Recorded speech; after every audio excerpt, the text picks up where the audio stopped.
Hi friends, இன்றைக்கி நம்ம கிச்சனில் என்ன பார்க்க போகிறோம்னு பார்த்தீங்க அப்படின்னா, மீல் மேக்கர் வச்சு ஒரு நல்ல அருமையான ஒரு கிரேவி செய்ய போகிறோம். ஆஸ் யூஷுவல் எப்பவும் போல தான் இது சாதம், சப்பாத்தி, இட்லி, தோசை எல்லாத்துக்குமே இது சூப்பராக இருக்கும். நான் ஏற்கனவே ஒரு வீடியோவில் சொல்லியிருப்பேன், எப்போவுமே நான் சிக்கன் பொரிக்கிற எண்ணெய், காய் வறுக்கிற எண்ணெய் எல்லாத்தையுமே நான் வேஸ்ட் பண்ண மாட்டேன். இந்த மாதிரி நம்ம சைட் டிஷ் செய்யும்போது அந்த எண்ணெயை நான் இதுக்கு எல்லாமே யூஸ் பண்ணிக்கிடுவேன். இப்போ பார்த்திங்கன்னா ஒரு கடாயில் நல்லா தாராளமாக எண்ணெய் சேர்த்துக்கிட்டேன். எண்ணெய் நல்லா காஞ்சதுக்கப்புறம் அதில் நல்ல பெரிய மீடியம் சைஸ் வெங்காயத்தை பொடி பொடியாக கட் பண்ணி சேர்த்துக்கிட்டேன். வெங்காயம் எண்ணெயில் நல்லாவே வதங்கணும். நல்லா அந்த ஆனியனில் நல்லா கொஞ்சம் கோல்டன் ப்ரௌன் வர மாதிரி வதக்கி எடுத்துக்கிடணும். இதுக்கிடையில் இந்த மீல் மேக்கர் கிரேவிக்கு தேவையான பொடி நம்ம செய்து எடுத்துக்கிடலாம். வெங்காயம் கொஞ்சம் வதங்கிட்டு இருக்கும்போதே இதில் நான் 2 ஸ்பூன் இஞ்சி பூண்டு பேஸ்ட் சேர்த்துக்கிட்டேன். இதுக்கிடையில் 1 ஸ்பூன் மல்லி, 2 வரமிளகாய், 1 ஸ்பூன் மிளகு, 1 ஸ்பூன் ஜீரகம், 1 ஸ்பூன் சோம்பு இது எல்லாமே நல்லா ஒரு ட்ரை பேனில் வறுத்து அதை மிக்சியில் போட்டு பொடி பண்ணி எடுத்துக்கிட்டேன்.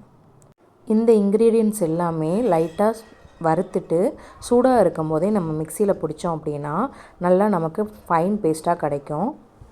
அந்த பவுடரை தான் நான் இப்போ ஆனியனோடு சேர்த்துக்கிட்டேன். ஆனியனோடு சேர்த்து நல்லா எண்ணெயிலே இதை வதக்கிக்கிடணும். நான் எப்போவுமே ஆனியன் சேர்த்த உடனே எல்லா பொடியும் சேர்ப்பேன். எதுக்காக அப்படின்னா எனக்கு சீக்கிரம் அதோட பச்சை வாசனை போயிடும். அதுக்கப்புறம் பார்த்திங்கன்னா ஒரு நல்ல கலர் கிடைக்கும். இதுக்கப்புறம் பார்த்திங்கன்னா ஒரு மீடியம் சைஸ் தக்காளி மிக்சியில் நல்லா ஃபைன் பேஸ்ட்டாக அரைச்சி இதில் சேர்த்துக்கிட்டேன். இதெல்லாம் சேர்த்து நல்லா வதக்கி விட்டுட்டு இதுக்கப்புறம் இதில் 1 ஸ்பூன் கரம் மசாலாவும் 1 ஸ்பூன் மஞ்சள் தூளும் சேர்த்துக்கிட்டேன். இது எல்லாமே நல்லா அந்த எண்ணெயோடு சேர்ந்து நல்ல ஒரு கிரேவி நமக்கு கிடைக்கும். இதுக்கப்புறம் இது ஒரு 5 மினிட்ஸ் அப்படியே மூடி வச்சிடணும்.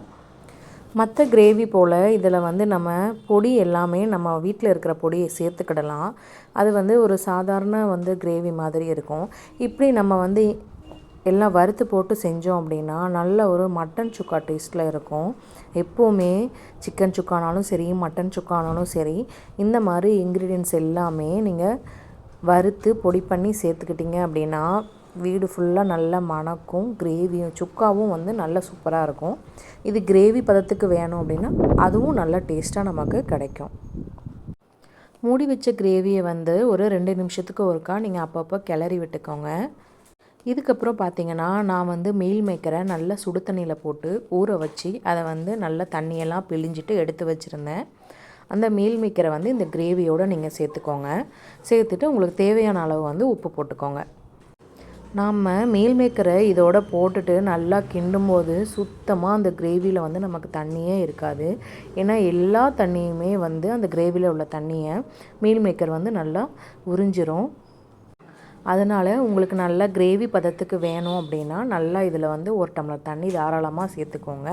இல்லை எங்களுக்கு ட்ரையாகவே போதும் அப்படின்னா இதை நல்லா பெரட்டி விடணும்.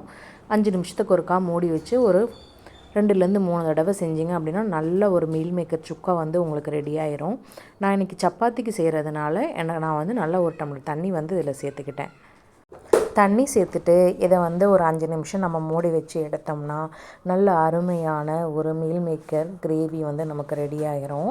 இதை நீங்கள் சாதத்துலேயும் போட்டு சாப்பிட்லாம், சப்பாத்திக்கும் சாப்பிடலாம். உங்கள் டேஸ்ட்டுக்கு ஏற்ற மாதிரி இதை ரெடி பண்ணி நீங்கள் செய்துக்கோங்க.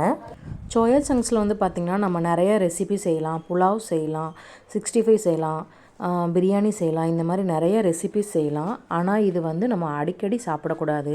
ஒரு மாதத்தில் ஒரு 1 ஆர் 2 டைம்ஸ் சாப்பிட்லாம். பொதுவாக இதை கேர்ள்ஸ் ரொம்ப அதிகமாக எடுக்கக்கூடாதுன்னு சொல்லுவாங்க. இந்த சோயா பீன்ஸில் இதில் உள்ள எண்ணெயெல்லாம் எடுத்துகிட்டு தான் நமக்கு லாஸ்ட்டாக கிடைக்கிற புண்ணாக்கை பார்த்திங்க அப்படின்னா மீல் மேக்கர் அப்படின்ற பேரில் நமக்கு ரெடி பண்ணி தராங்க. அதனால் இது ரொம்ப சாப்பிட்றது தவிர்த்துக்கோங்க. மீல் மேக்கர் கிரேவி எனக்கு ரெடி ஆயிடுச்சு. வீடியோ பிடிச்சிருந்தா என் சேனலுக்கு சப்ஸ்கிரைப் பண்ணிக்கோங்க, லைக் பண்ணுங்கள், உங்கள் கமெண்ட்ஸை ஷேர் பண்ணுங்கள். தேங்க்ஸ் ஃபார் வாட்சிங்.